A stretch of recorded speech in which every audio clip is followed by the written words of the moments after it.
بسم اللہ الرحمن الرحیم۔ السلام علیکم ناظرین، کیسے ہیں آپ سب؟ FG اسلامک وائس میں آپ کا خیر مقدم ہے۔ تو ناظرین، آج ہم آپ کو بتائیں گے کہ کس طرح اللہ نے حضرت عمر رضی اللہ تعالیٰ عنہ کو ایمان کی دولت سے نوازا اور آپ کے ایمان لانے پر اسلام کی عزت میں اضافہ ہوا۔ حضور اقدس صلی اللہ علیہ وسلم قریش کے عالی نسب خاندان سے تعلق رکھتے ہیں، صادق بھی کہلاتے ہیں، امین بھی کہلاتے ہیں۔ لوگوں کی امانتیں بھی حضور کے گھر میں رکھی جاتی ہیں۔ اپنے فیصلوں میں حضور پاک کو حاکم بھی مانتے ہیں۔ لیکن جب اللہ کے نبی نے اللہ کی توحید کا اعلان کیا، جب لوگوں کو راہ حق کی طرف بلایا تو سارے کے سارے مخالف ہو گئے۔ اپنے سگے چچا نے بھی آپ کے خلاف زہر اگلنا شروع کر دیا۔ لوگوں نے آپ کو اذیتیں پہنچانی شروع کر دیں، آپ کا بائیکاٹ کر دیا، یہاں تک کہ آپ نے اور آپ کے ساتھیوں نے درختوں کے پتے کھا کر گزارا کیا۔ لوگوں نے اتنا ظلم کیا کہ باہر سے جب کوئی قافلہ آتا جس کے پاس کھانے پینے کا سامان ہوتا تو یہ لوگ حضور پاک کی طرف اس قافلے کو جانے نہ دیتے۔ ان لوگوں کا خیال تھا کہ یہ سب بھوک پیاس سے دم توڑ جائیں اور اپنے دین کو آگے نہ پھیلا سکیں۔ لیکن جس دین کو اللہ نے سر بلند کرنا تھا، پوری دنیا پر غالب لانا تھا، اسے کون روک سکتا تھا؟ اور سب سے پہلے حضور پاک کی بیوی حضرت خدیجہ ایمان لائیں، حضور پاک کے گہرے دوست حضرت ابوبکر صدیق ایمان لائے، حضرت علی ایمان لائے، حضرت بلال حبشی ایمان لائے، اور اسی طرح لوگ ایمان لاتے رہے اور کافروں کی مخالفت بھی بڑھتی جا رہی تھی۔ ایک دن تمام نبیوں کے امام، اللہ کے محبوب حضرت محمد مصطفیٰ صلی اللہ علیہ وسلم کہیں سے گزر رہے تھے تو ابو جہل نے دیکھ لیا اور ہاتھ میں نوکیلا پتھر اٹھا کر حضور پر حملہ آور ہو گیا، اور اس نے حضور انور کے جسم مبارک پر گہرے زخم دیے، یہاں تک کہ نبی پاک کے جسم سے خون بہنے لگا۔ حضور پاک وہاں سے صحن حرم میں پہنچے اور اللہ کے سامنے سجدہ ریز ہو گئے۔ حضور کے چچا حمزہ بن مطلب ابھی اسلام نہیں لائے تھے۔ کسی نے حضرت حمزہ کو بتایا کہ تمہارے بھتیجے کو ابو جہل نے زخمی کر دیا ہے اور اس کے بدن سے خون بہہ رہا تھا۔ ابو جہل نے اس پر بڑی زیادتی کی اور وہ خاموش تھا۔ تو حضرت حمزہ بہت جلال میں آ گئے۔ صحن حرم کے آس پاس قریش ٹولیاں جمائے بیٹھے رہتے تھے۔ پھر امیر حمزہ آئے اور ابو جہل کو تلاش کر کے اپنی کمان کو زور سے اس کے سر پر مارا۔ اس کا سر پھٹ گیا اور بولے کہ تم نے ہمارے بھتیجے کو لاوارث سمجھا ہے کیا؟ تو ابو جہل بہت قائم شخص تھا، اس نے کہا کہ غلطی ہو گئی مجھ سے، اور بات کو ٹال دیا۔ پھر حضور کے چچا حضرت حمزہ حضور کو ڈھونڈنے لگے اور صحن حرم میں حضور کے پاس جا کر کھڑے ہو گئے اور کہا کہ اے میرے بھائی کے بیٹے، اے میرے بھتیجے، لیکن حضور نے سر نہیں اٹھایا۔ آپ اللہ کے حضور اپنے غم بیان کر رہے تھے۔ حضرت حمزہ نے پھر کہا، اے میرے بھائی کے بیٹے، اللہ کے محبوب سجدے میں ہی رہے، اور آپ نے سر نہیں اٹھایا۔ تیسری مرتبہ حضرت حمزہ نے پھر آواز دی۔ حضور پاک نے سر اٹھایا، آپ کی آنکھیں آنسوؤں سے بھری ہوئی تھیں۔ حضرت حمزہ نے کہا، بھتیجے، میں نے تمہارا بدلہ لے لیا۔ اللہ کے محبوب نے فرمایا، چچا، مجھے اس کی کوئی خوشی نہیں ہوئی۔ حضرت حمزہ حیرت زدہ ہوئے کہ اتنے بڑے سورما سے ٹکرا کے آیا ہوں اور تمہیں خوشی نہیں ہوئی۔ حضرت حمزہ نے کہا، بھتیجے، تم کیسے خوش ہوتے ہو؟ تو اللہ کے نبی نے فرمایا کہ جس رب کو میں مانتا ہوں اسے تم بھی مان لو۔ امیر حمزہ کی قسمت بہت اچھی تھی۔ آپ آگے بڑھے اور اسلام قبول کر لیا، اور کل ملا کر 39 لوگ مسلمان ہو گئے۔ بس ان کا ایمان لانا مسلمانوں کے لیے دل کا سکون ہو گیا۔ حضور پاک کی آنکھوں میں آنسو مڑ رہے تھے۔ آپ آگے بڑھے اور کعبے کے غلاف کو پکڑا اور کہا، اے اللہ، ایک شیر دیا ہے، ایک شیر اور دے دے۔ اب تیری مرضی، یا تو عمر بن خطاب دے دے یا عمر بن حشام دے دے۔ عمر بن حشام ابو جہل کا نام تھا۔ حضور پاک نے فرمایا، اے مالک، چاہے ابو جہل نے میرے اوپر پتھر برسائے ہیں، لیکن اگر دین کی تقویت اس کے ذریعے ہو سکتی ہے تو مجھے کوئی غصہ نہیں۔ حضور انور کعبے کے غلاف کو لپٹ کر یہ دعائیں مانگ رہے ہیں۔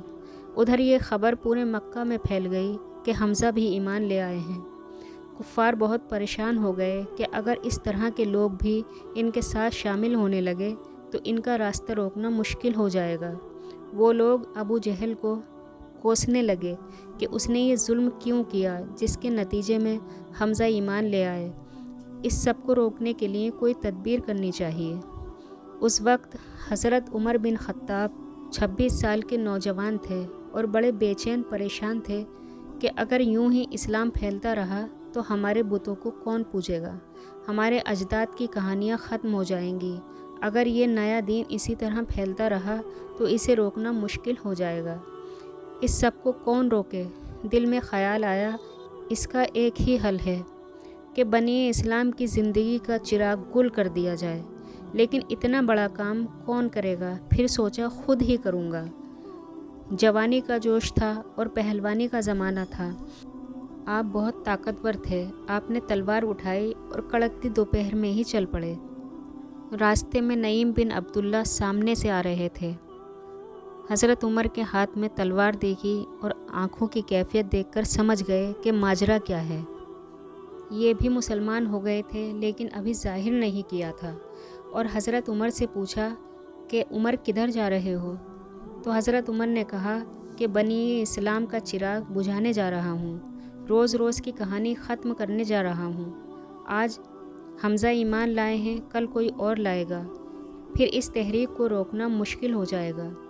नईम बिन अब्दुल्ला मुस्कुरा कर बोले, अपने घर की खबर ली है? तो कहा, क्या हुआ मेरे घर को? तो नईम बिन अब्दुल्ला ने कहा कि तुम्हारी बहन फ़ातिमा भी मोहम्मद की ग़ुलाम बन गई है, तुम्हारा बहनोई सईद बिन ज़ैद भी ईमान ले आया है। तो बहुत ज़्यादा गुस्सा हुए और बहन के घर का रुख किया। जब दरवाज़े पर पहुँचे तो कुरान पढ़ने की आवाज़ आई। जो सुना था उसका यकीन हो गया और ज़ोर ज़ोर से दरवाज़ा खटखटाया। बहन ने देखा कि भाई उमर आया है तो कुरान छुपा दिया और ख़ुद दरवाज़ा खोला। हज़रत उमर ने बहन को पीटना शुरू कर दिया, इतना मारा कि सर फोड़ दिया, खून बहने लगा। फिर बहन फ़ातिमा बोली कि अगर तुम ख़त्ताब के बेटे हो तो मैं भी ख़त्ताब की बेटी हूँ। तुम जो चाहे कर लो, मगर सुन लो, मोहम्मद का दामन नहीं छोड़ूंगी। जब अपनी बहन के ये तेवर देखे तो हज़रत उमर बहुत हैरान हुए कि ये कौन सी कुव्वत है जिसने औरत को ये जज्बा दिया। फिर कहा, अच्छा बताओ तुम क्या पढ़ रहे थे? बहन ने कहा, तुम नापाक हो, तुम्हें नहीं दूंगी। आपने कहा, कैसे दोगी? बहन ने कहा, पहले गुस्ल करो। सुभान अल्लाह, क्या वक्त होगा। हज़रत उमर गुस्ल करके बाहर आए तो बहन कुरान ले आई। हज़रत उमर ने कुरान पढ़ना शुरू किया। हज़रत उमर रज़ियल्लाहु अन्हु कुरान पढ़ते गए। आँखों से आंसू टप टप गिरने लगे, बदन काँप रहा है। आए किस इरादे से थे और अब हालत क्या हुई जा रही है। आपने अपने बहनों से कहा, जिस दर के तुम ग़ुलाम हुए हो, क्या मैं भी उस दर का ग़ुलाम नहीं हो सकता? आपने कहा, मुझे मोहम्मद के दरवाज़े पर ले चलो। बहनों ने कहा कि चलो। हाथ में तलवार उसी तरह लहराई। हुजूर हज़रत अरकम के घर तशरीफ़ फरमा हैं और सहाबा भी मौजूद हैं। हज़रत हमज़ा भी वहाँ मौजूद हैं। मुसलमानों की तादाद बहुत कम थी, इसलिए वहाँ छुपकर दीन सीखते थे। झांक कर देखा कि उमर आ रहे हैं। सहाबा ने कहा, उमर आ रहे हैं, तलवार भी हाथ में लहराई हुई है।